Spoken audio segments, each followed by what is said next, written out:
Hey man, welcome back to Man Time. Today's adventure takes us to my neighbor's place where he had a huge, roughly 3-foot red oak tree fall, and well, it was dying. He had to take it down, and now he doesn't know what to do with it. So I've got just the solution for that, right? Chainsaws, lots of them. I've got the Holzfforma G660, Stihl 066, and Stihl 044 MS440. Welcome to Man Time.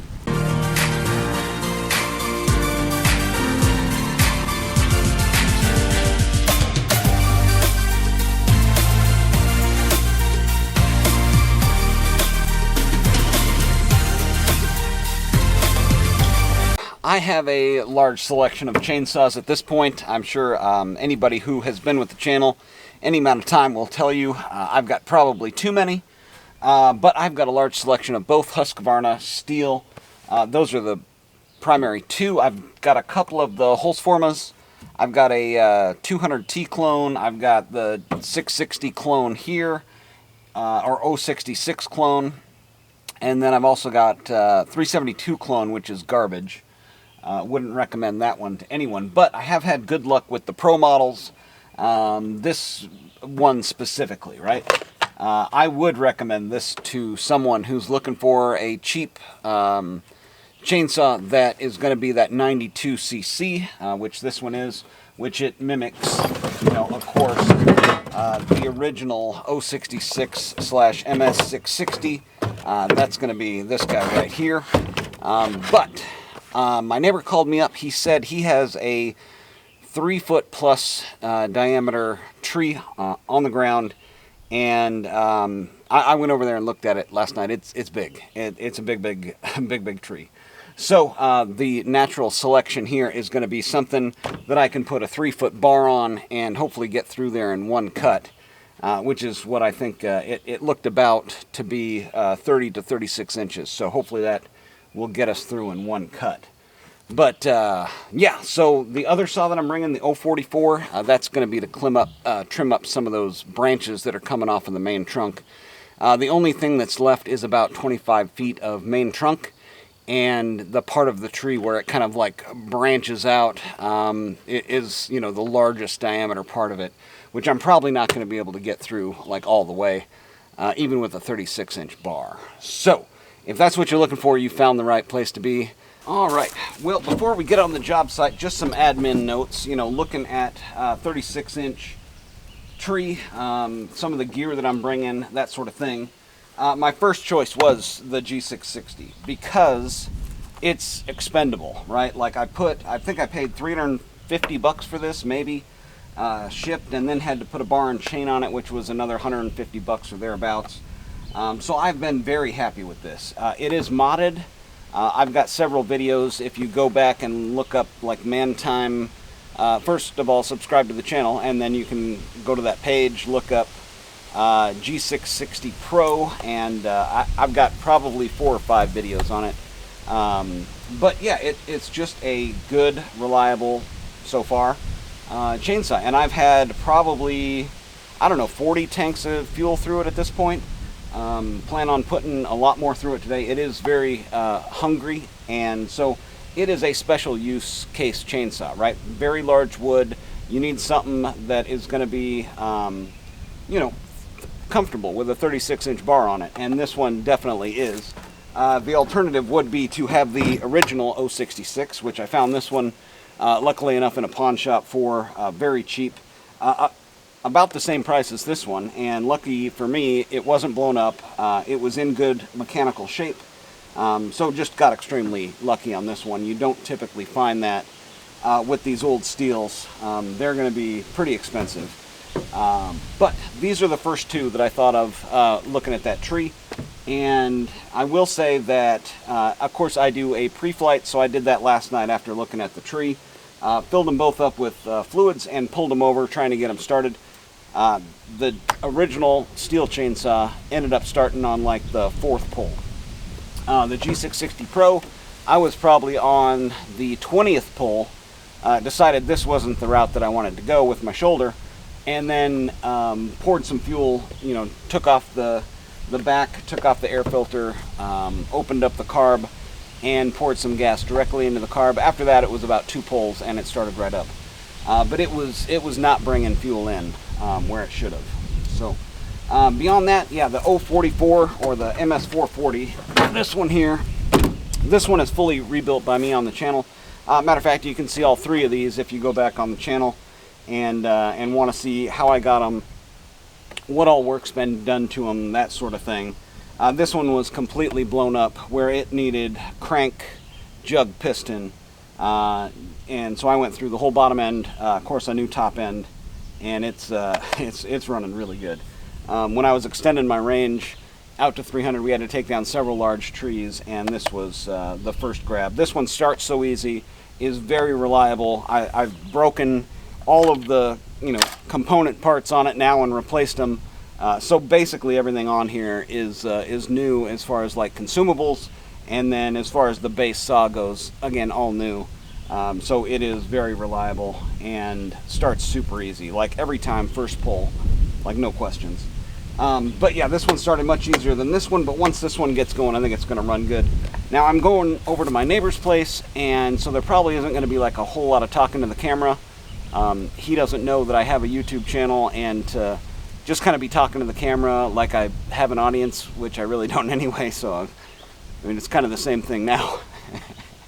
But anyways, we're going to be over there. It's not going to be too much talking. It's just going to be running, and the primary saw that we're going to be running is this G660 Pro.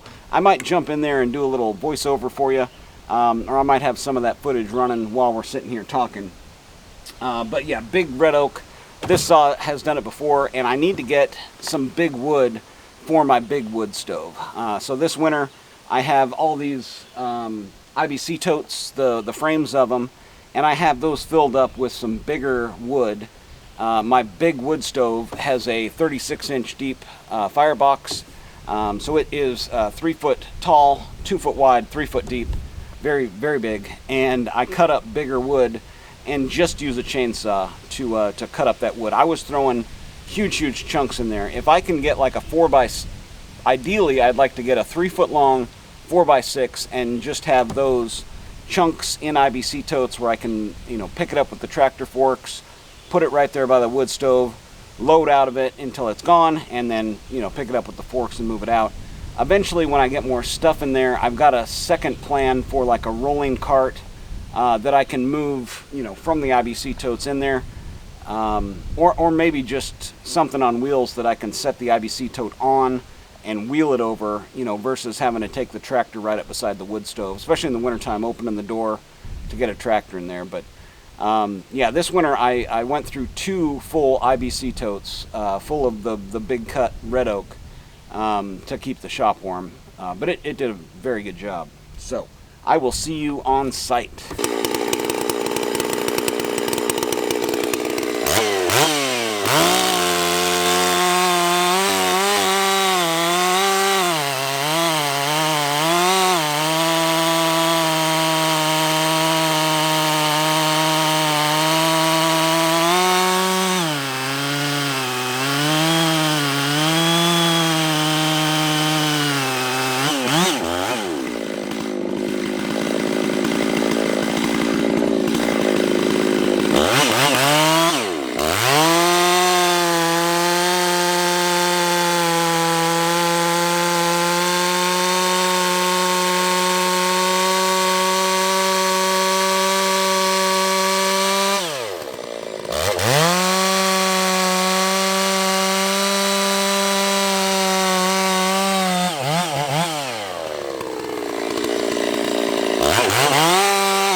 Alright, you guys got to put it back? That's all I got. Oh, okay. That's pretty good weight for that kind of weight. Yeah.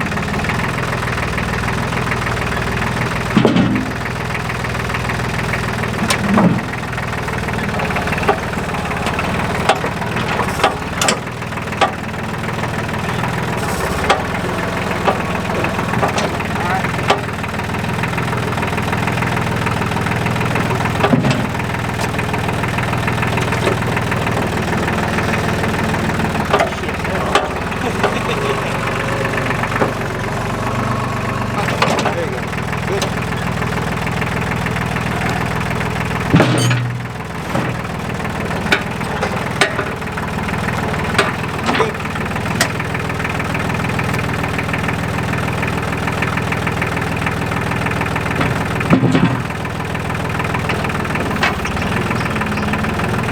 Got those on there right real quick.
good.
were just over at my neighbor's house and cutting up all of that red oak, getting it loaded.